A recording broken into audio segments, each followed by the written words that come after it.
Thank you. Hi, I'm David Jacobson. We've known and been together now. This is the third week. And we started out realizing that in the transition to suddenly working from home and all the uncertainty around, that we needed to provide tools for stabilizing ourselves. And last week we talked about how to stabilize our team. And now we want to look forward. How do we prepare ourselves for moving past this moment? And next slide, please. I'd like to introduce you to, you know me, I'm David. Jill Melton, who's one of the faculty today. Karin Quiñones and Maribeth are also faculty at Cox, as is Arjan Singh. Everybody here, in addition to being faculty, has managed and executed a business. And so we understand how to live this world with you. Our agenda is starting the process, eliminating fear of failure, building a growth mindset, and leading from the middle. And Jill, if you don't mind, why don't you get us started? All right, thank you, David. So to really center our conversation today, what we wanted to do was start with this really powerful quote that I'll read to you. The illiterate of the 21st century will not be those who cannot read or write, but those who cannot learn, unlearn, and relearn. And so really that piece about unlearning and relearning and continuing to grow and evolve is what our topic is going to be about today. Because as we look forward, each and every one of us is going to be tasked with just doing just that throughout the foreseeable future with COVID-19, but also, you know, as we start to return back to normal or the new normal, we are going to be continually asked to advance forward and rethink things and stretch and grow in new ways.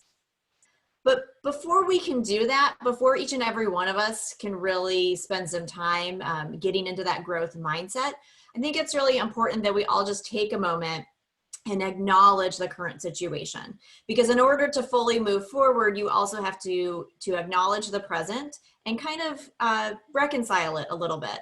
And so one of the words that I've been seeing used a lot in this space is grieving. So that we are grieving for things that have been lost. You know, some of us are grieving for very personal things that have happened to us, but I think collectively we're all also grieving for a complete shift in how our day-to-day life is changing. So kind of the old world that we're used to, our routines, our structures, things that we are looking forward to or have been working on or building up to, both in our personal lives as well as our professional lives. And so I think it's really important, again, before we get into that growth mindset, to acknowledge that a lot of the feelings that we are feeling is truly part of that grieving process. And that's not a point of weakness to acknowledge that you're grieving some of those things that you've lost. It really is a sign of strength that you can acknowledge those feelings and continue to work through them. I've also been reading a lot about anticipatory grief. And so I can speak from my personal experience. I'm grieving things too that are yet to come or yet to happen. And there's a lot of stress related to that anticipation. What's going to happen in the next 2 weeks? What's going to happen in the next month? What's going to happen this fall? And so you start anticipating those and start really grieving them or feeling anxiety about that before it even happens. And I think now that several states, including Texas, are starting to open up, we're going through another shift. So what we've been experiencing for the last month, for many of us, is now going to be changing a little bit. And so that brings a whole new round of uncertainty. So again, just really making sure that you're honoring those feelings, thinking about those feelings, because without acknowledging that, it is going to be difficult to move forward truly in that growth mindset.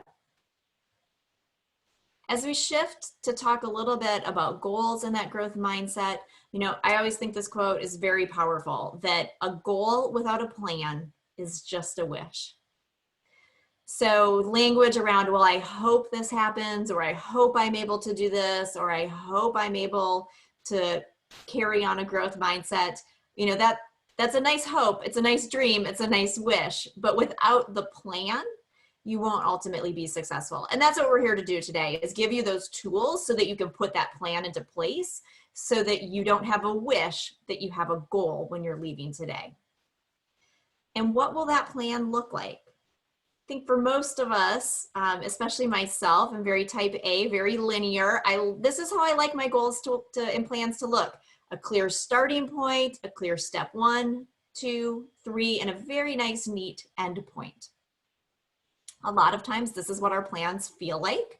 And I think especially now, you can feel like you're weaving around, maybe you're circling a little bit. And I do think that is part of our grieving and our acknowledgement around the uniqueness and stress of the situation. But this is truly what success looks like. And so it's that continuous improvement diagram around planning, doing something, checking in, reacting to that, and then starting all over again. So that it isn't going to be this first graphic with a really clean, well-defined beginning and end. It's not going to be this messy middle point, even though sometimes it might feel like that. But if we can get into this continuous improvement circle, we'll be able to move forward, but also still be able to react to what's going on around us. As we all know, things are going to be changing very quickly over the next couple of months.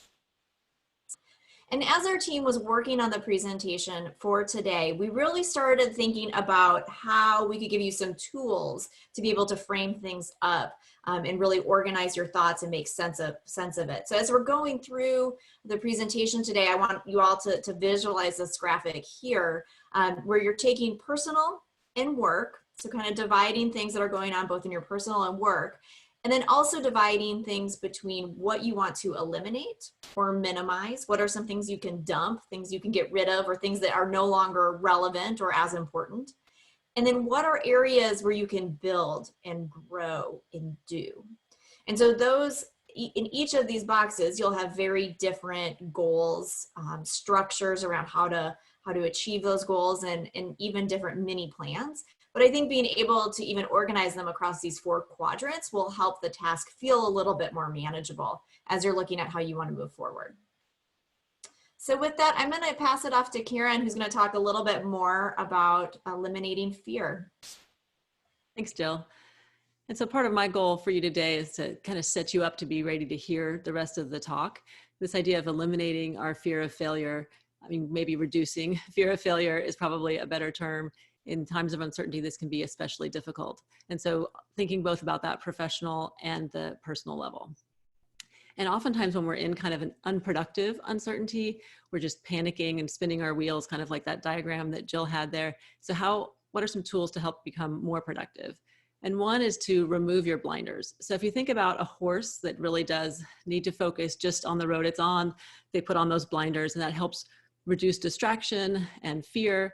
And also even our adrenaline, when it pumps through our system, it has us narrow our vision and kind of focus on just what's in front of us. But the problem is that makes us miss opportunities, and we start to see things kind of as just either or. And we're lucky to hear a very successful military commander this morning. And I saw one of the quotes really resonated with me. He said, "Myopic leaders are reactionary." And I think this is so true, that so often if we just focus on what's right in front of us, we can make rash decisions and we can forgo opportunities because we don't see them.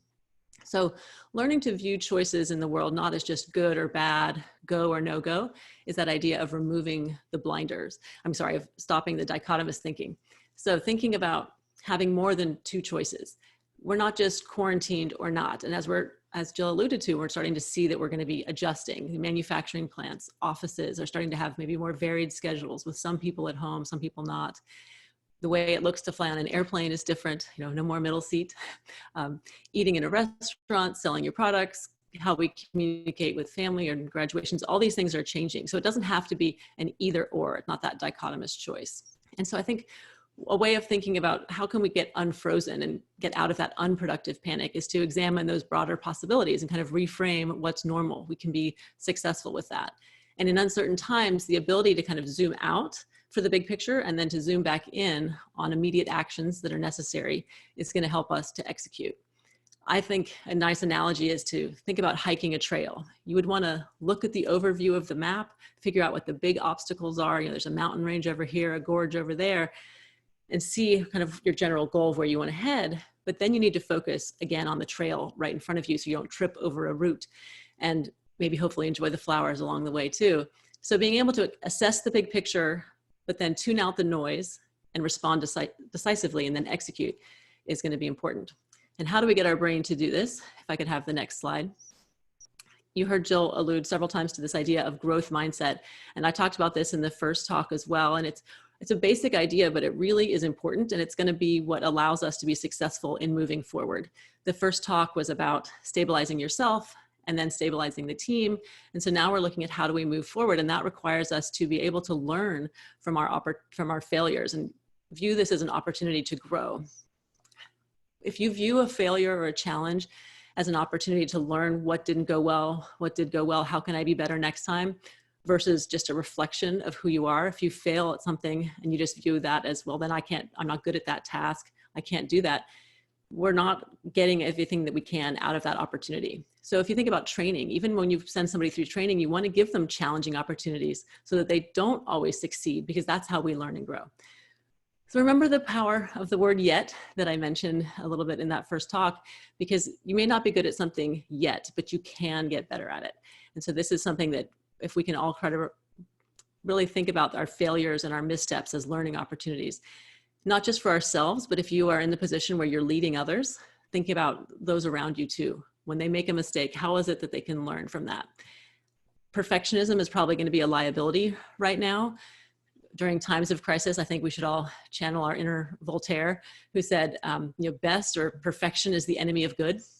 So we don't need to be exactly right before every move. It's a common complaint that people just are lacking information. Employers aren't sending them out enough communication. It doesn't have to always be perfect. Not all decisions are permanent. So whether you choose, if you make a mistake now, you can acknowledge that and kind of try to move forward. So I'll leave you with one final quote that I really like from Franklin Delano Roosevelt, or FDR. He said, "A smooth sea never made a skilled sailor." A smooth sea never made a skilled sailor. So we learn through trials and tribulations, through those challenges. Those rough seas hone our skills. And the current world demands agility, but our minds may not be built for agility. So Maribeth's going to talk about some of the physiological responses and why we find it so hard to embrace change. Yes, Karin just talked more about those cognitive issues. I'm going to mention the physical and the mental reasons that change is so hard also. First, there's a physical response to fears and failures. Our bodies have automatic responses to not just physical threats, but also to psychological fears that cause hormonal and physiological changes in our bodies to protect ourselves. When there's any kind of a perceived threat, your brain thinks you're in danger and your body automatically reacts to protect you. So when we're in a long-term crisis, our body can start to overreact and create these heightened anxieties and uncertainty about situations based on what area of the brain is activated, and it creates these different reactions. So it can cause us to become fearful and anxious, such as that we don't want to embrace the changes we need to make, and we want to bury our heads, and we just kind of want to bury our head in the sand, or what we call flight. It can also create tension such that it forces us to move forward and embrace changes, and not really embrace them, but to make these incremental changes that we need just to make to survive. And that's what we call the fight issue. And then you can also have it can create these tensions where it helps us to force us to move forward and embrace changes, and to think of more of ways than just to survive, but to flourish. And what's really cool is you can actually learn to activate these prefrontal areas of your cortex where the flourishing starts. And so doing things like learning something new like juggling, getting a lot of exercise, sleep, staying out of gossip, doing positive types of things, practicing mindfulness, a lot of the things that we talked about in the first two sessions, those types of things will actually train your prefrontal cortex to be activated. Next slide, please. Then we also have the mental side of change. And we just need to understand that change is hard for most people, especially uncontrolled change. Even if you want to make those changes, it's still hard. However, if you can get a handle on why you're resisting the change, you can actually kind of unfreeze yourselves. And then you can start to think about, how do I get unstuck? And how can I have more of that growth mindset that Karin's talking about, and embrace those changes that you need to have to survive? So thinking about, are you afraid that you're not competent and you'll fail or you'll look stupid? Is it because you're attached to what's being done and you're just a creature of habit, and so it's hard to let ththose go? Are you afraid you're going to lose face because it was your idea that's not working anymore? Do you want to do something new because you think it'll take more work, or haven't you tried, had enough time to think through something? Is it that you've tried new things before and it brings up some of those old wounds or some of those old failures that you've had? Do you not trust the people making those changes? So if you can actually think through and identify what that reason is, then you can go about trying to find a fix to take away those fears that you have. And now I'm going to turn over to Arjan, and he's going to talk a little bit more about kind of what you can do in the toolkits that you can use to make these things happen. Thank you, Maribeth. And I think this quote really encapsulates the situation we're in right now. You know, what got you here won't get you there. This is the title of a book from Marshall Goldsmith as well. And I think the picture really encapsulates our situation. You know, the reality is that the road ahead for us is uncharted, and looking in the rearview mirror is probably not going to help us in getting to the future and driving there safely. And so what we've taken the opportunity to do is we've taken some of our most powerful toolkits from our MBA courses that help you think through getting into a growth mindset. And we're going to share some real quick highlights with you about these. The first one's really around re-examining assumptions. And if you really think about it on a corporate, business, and even on a personal level, every single thing that an organization or a person does is based on assumptions. And looking at the rearview mirror, there were certain assumptions that were made about business. There were certain personal assumptions that were made as well through this very, very different situation that we're in right now have been challenged. And so the basis of a lot of businesses has changed. And so have the underlying assumptions. And I think this represents a really good opportunity for all of us to really think through, you know, what assumptions should we have about the future? What should we be thinking about in terms of our business, about the market, about the economy? You can apply this on a personal level as well to really think through, given the situation that we've been through, how do you prepare for the future, and what would be the right assumptions to have as you're moving on? The next one is really, really powerful, and this is the choice matrix. It's a 2x2, and you've got 4 different quadrants in here. The key to using this one is identifying what would be the most appropriate dimensions to use. So you can use this in hundreds of different ways, but the key is to figure out, when you're in a decision-making process, to figure out what are the key attributes that you're deciding against, and then plotting your options against this. So an illustration of this is around, on the next slide, is around you know, business impact and ease of implementation. So two different attributes that you can use. So if you've got a multitude of initiatives, projects that you're working on, using these 2 dimensions can help you conceptualize which ones are the most important. So ease of implementation and business impact.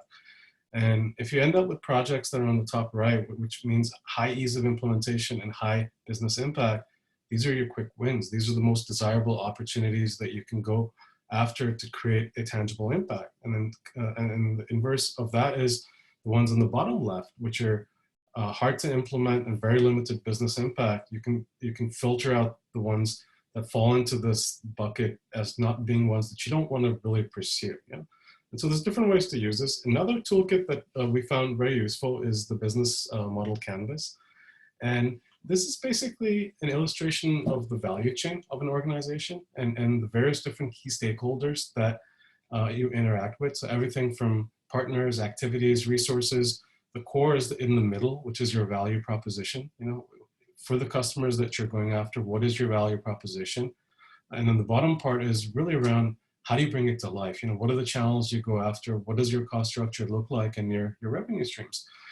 This is very important for the times we live in right now, because your business model canvas, the way it looked in the second half of 2019 and what it's going to look like for the second half of 2020, for most organizations can be very, very different.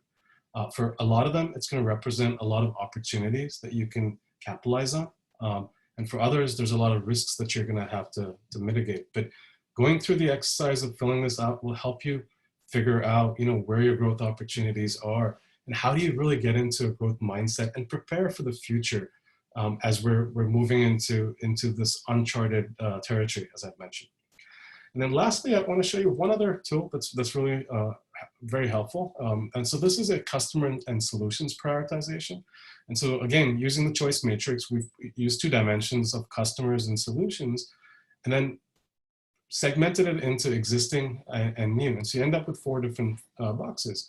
And so what you'll find is, for existing customers and existing solutions, that's really your core business. That's your business the way it was in the past. And the choice now becomes is, which direction do you head towards? Do you continue to do what you've been doing so far? And is it going to work in this new world? And this is where testing the assumptions becomes really important. Or do you have to create new solutions for customers that you might have? Or do you have to go through the process of transformation, i.e. going after new customers with new solutions? So this can really help focus strategic business thought process and really help you focus where would you like to be in the future, and then consequently how you're gonna get there. So next I'll pass it on to David, who's going to talk about leadership in this new world that we're in.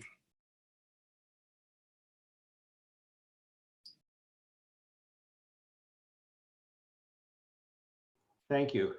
As Jill was talking, as we went through each presenter, I began to think about something that I wanted to share with you.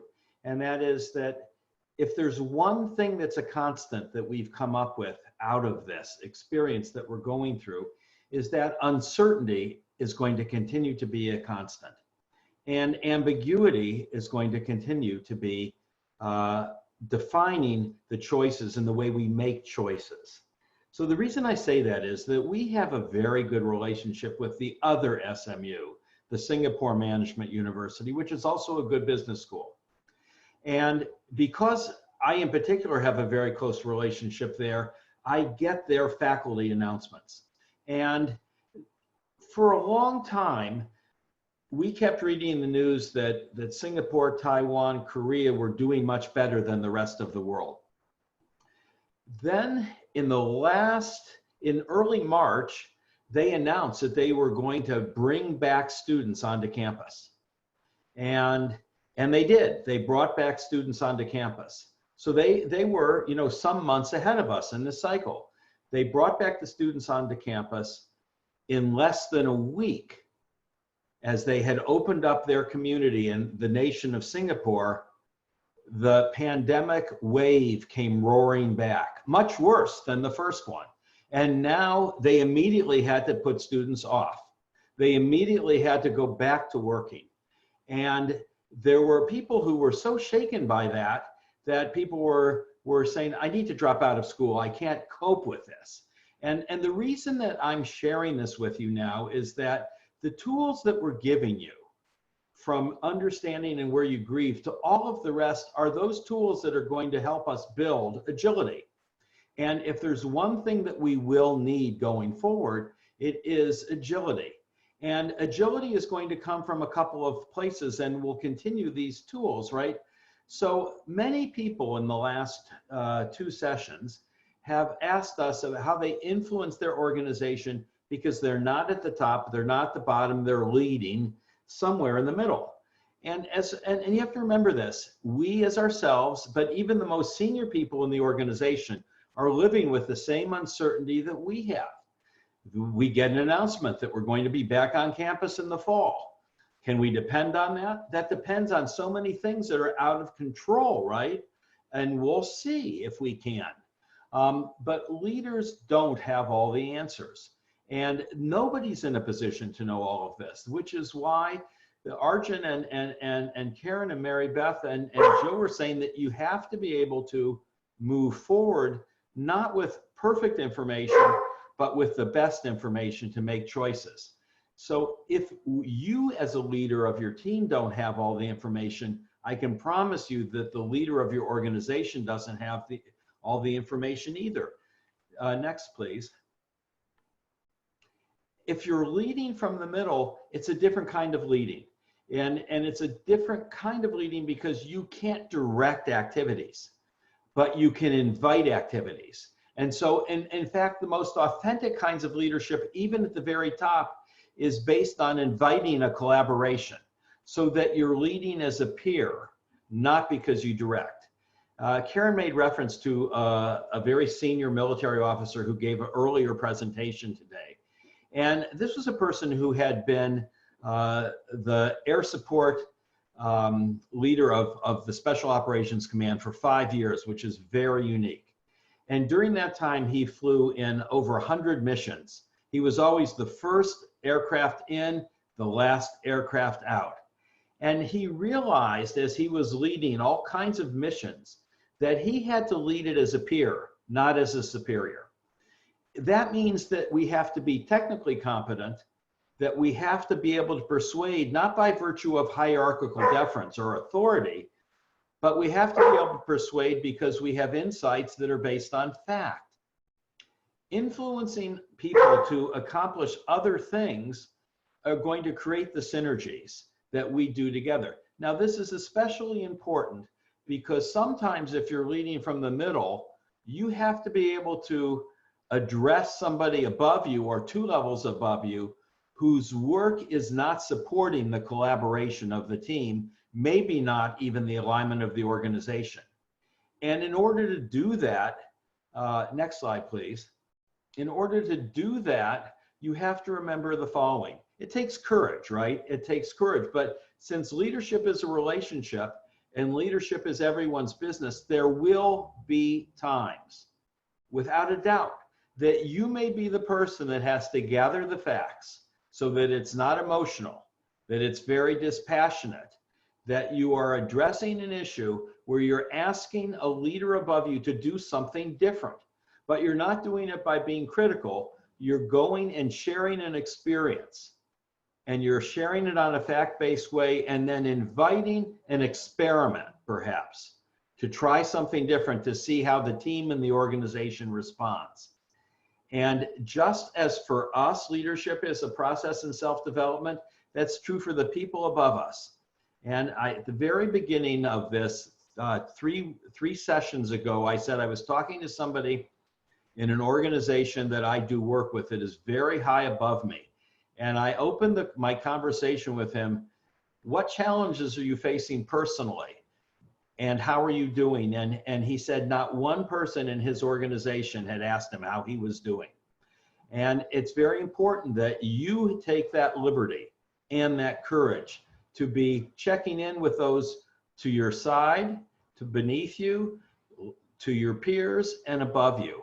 And that way, when there is a reason to challenge somebody who's above you, 1 level, 2 levels, that you can do it in a way that you can speak with a calm authority and invite a discussion that's not defensive. Next slide, please.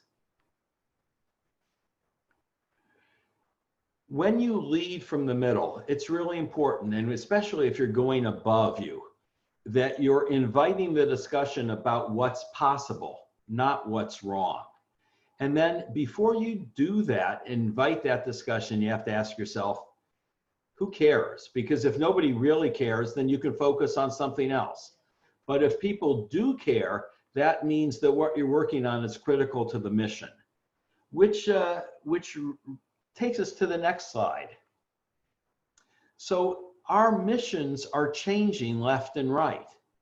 The pattern that we use when we are linear, going step by step by step, may not be a pattern that's valuable right now. And when you're managing change inside a team or inside an organization, I love John Cotter's description of how to do this. But the first thing, and I think that we get this, right? The sense of urgency has come to us, but it's not a sense of urgency, oh my God, everything is changing, I'm in a panic. When you decide on what a sense of urgency is, you're looking at something very tangible. What do we need to accomplish on an urgent basis because of what's going on around us? And then it's almost like a volunteer army, right? So you have to build a guiding coalition, which means you have to take people from different functions, different hierarchies. And if they are aligned, seeing the opportunity or the challenge that you can conquer and turn into an opportunity, you have a wonderful way of moving forward. But in order to do that, that guiding coalition has to create both a vision and an initiative. Once that's done, especially when you're leading from the middle, you're looking for volunteers who are going to help initiate that solution. If you can get volunteers, your job as the leader is to get rid of barriers and make sure the resources are there. Arjan talked about short-term wins, and that's really important because in every big opportunity, there are going to be short-term wins and you have to identify them. because once you have gotten win number one, it's easier to get win number two and then to accelerate. When you're accelerating, that's when real change happens. But here's the interesting thing. In a world that's very ambiguous and very uncertain, as ours is going to be for a while, when you institute that change, you can have a moment where you take a breath, but then you have to look at what the next critical issue is that you're going to focus on, using your team to bring us a sense of urgency. Next, please. Cortez talked about, when he came to North America, that they were going to be successful. And one of the ways that they were going to be successful is that they were going to send the ships away and then burn them, because there would be no turning back. Well, you know, that allows us to step into a new day. I love this song. And because in some ways, while we aren't making a choice to burn our ships have burned. The normal that we walk into is going to be the normal we create going forward. And so we need to be able to experience the grief that Jill talked to, the heartache, and then move forward, because as we burn our ships, we have no choice but to succeed. And next slide. That's really important, because right now, as Arjan said, we don't know what our assumptions are. We know that whatever our assumptions were in November and December, and perhaps in January, when if we weren't seeing that this was coming our way like a locomotive, then those assumptions have changed fundamentally. Not like, you know, if we all go back to work and we all start shopping, everything will go back to the way it was. It won't go back to the way it was. And it won't go back the way it was because there will be uncertainty about what's going to happen in the future. We're seeing waves come and go in countries that had already thought that they had declared victory. The other part of this is that if you're going to look at your organization or even your team, what's really important now is to think about this as if you're working in a startup. And in a startup, because we are working in some way, even if we're working in a team at AT&T or Exxon, we are working in a startup. Our assumptions have changed. And one way we do this is invite people to do red teaming. And then the purpose of red teaming is to break down groupthink. You don't want anybody to be too comfortable. 100% you don't want anybody to be waiting for whoever the boss is to give their opinion so everybody can break down. And very often in red teaming, you're doing this by anonymizing the feedback that's going back and forth so that nobody can defer, because you don't know the opinion that who's the owner of the opinion that you have. And so when you do that and you break down your historic groupthink and your hierarchical deference in a team or even in an organization, it allows you to do two things. It allows you to reinvent assumptions by looking at and understanding what are the threats.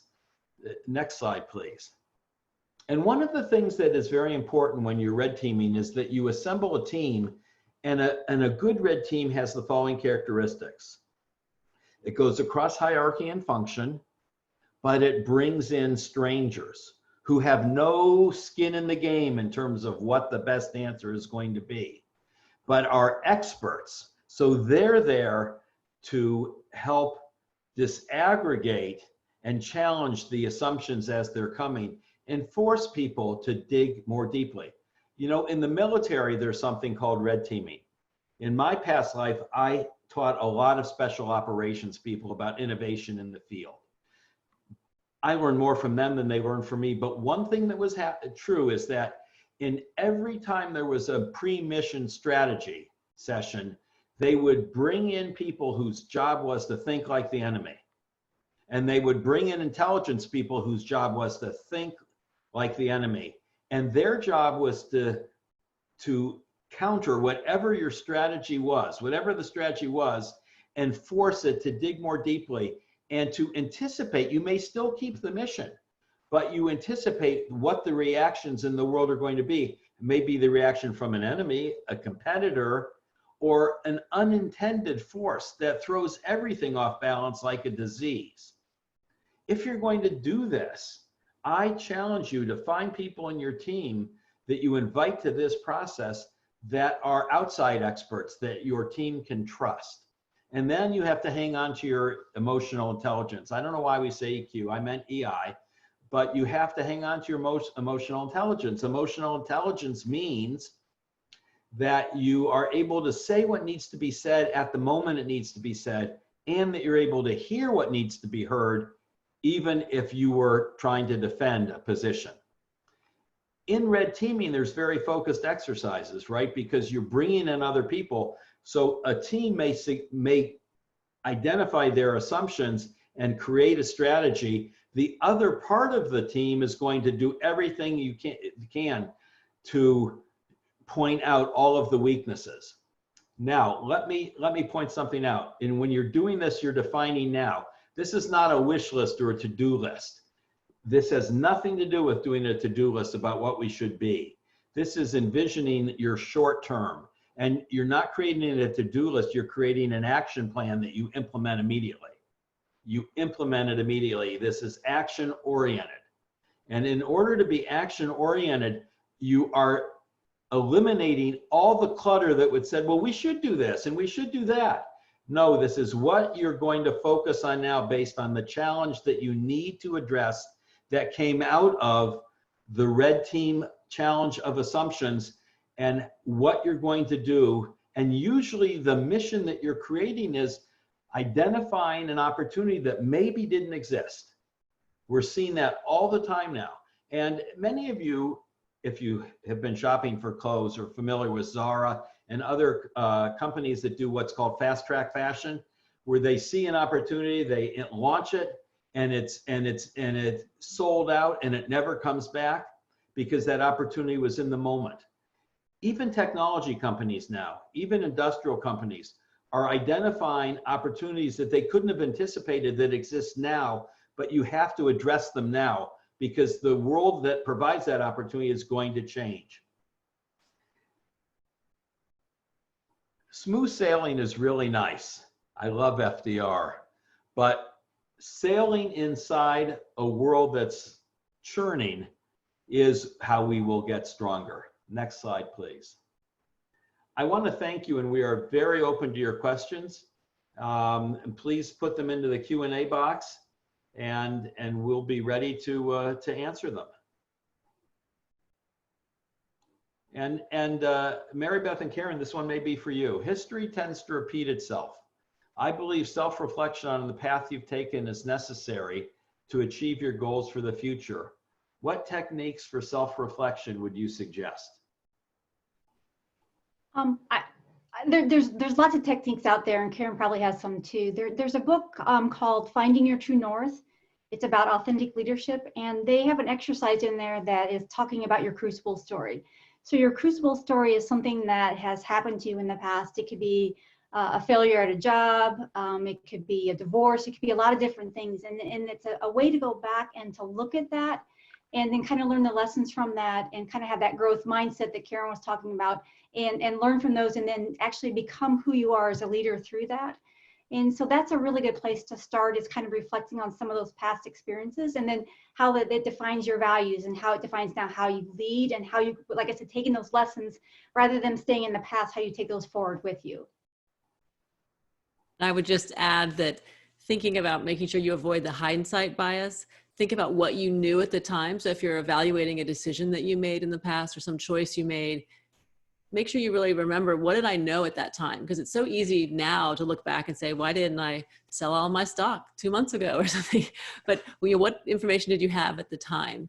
And rumination over things that is outside of our control really doesn't make sense, because that's not something you could do differently next time. So if you made a bad real estate investment, what did you know at that time? So I always try to, when I do go back and reflect, and always really be really mindful of what information did I actually have at the time, not what I know now. That is really valuable. And that leads to another question that's been asked now. Can you comment on how partnerships and alliances can help resolve COVID-19 pandemic crisis inside companies? Arjan, do you want to jump there? Yeah, that's a great question. I think for companies, there's a couple of perspectives around this. One is internally. How can you reinvent yourself internally and do work in ways that you haven't done, which may lead to internal alliances that are important. And then there's the external perspective as well.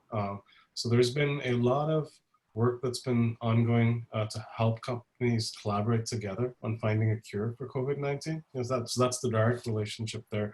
A lot of organizations have realized that rather than compete with each other, it may be more beneficial to actually work together on that. So there's a lot of governments that have been helping in doing that. And then there's been initiatives that have come out of corporations for doing that on a proactive basis. There's no right answer to that at this point. It's been a huge learning experience for the large business community out there to iterate and to go through the learning process of what works and what doesn't. So there isn't a ideal sort of best practices model that exists right now, but it's being worked on. So, and to take that question a bit further, because Arjan was talking about companies collaborating, and one of the issues is that we're seeing companies that compete, like really compete, and battle each other every single day, like Apple and Google, collaborating on ways to anonymously track and do contact tracing without violating the sense of freedom and intrusiveness that we have in this country. Mm-hmm. In order to do that, they actually had to share with each other proprietary code that they valued and that never in a million years would have shared that with what they consider to be a competitor. But in this case, they felt like that was so important that they were willing to share that, knowing that they were releasing what each company thought was something of intrinsic value to them to the other, so that they could have a synergy that would help develop a solution to contact tracing.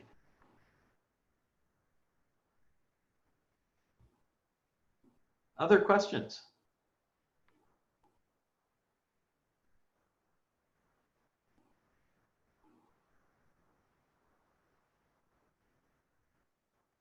Well, then let me thank you for joining us over the last 3 weeks. And at some point, we're going to take a couple weeks off, but at some point in the near future, we're going to launch a different set of opportunities to learn together. And these are not going to be so much lectures as small group invitations, so that we will have an opportunity to do interactive kinds of events, so that you can practice with the tools while we're together. So instead of an hour, it may be 2 hours, but it'll be smaller groups, so that we can break out into even breakout rooms and practice these techniques. We appreciate and have enjoyed being with you. We're sorry that we have to be with you in this time, and we're grateful that you made us part of your life over the last month. Thank you. Thank you. Thank you.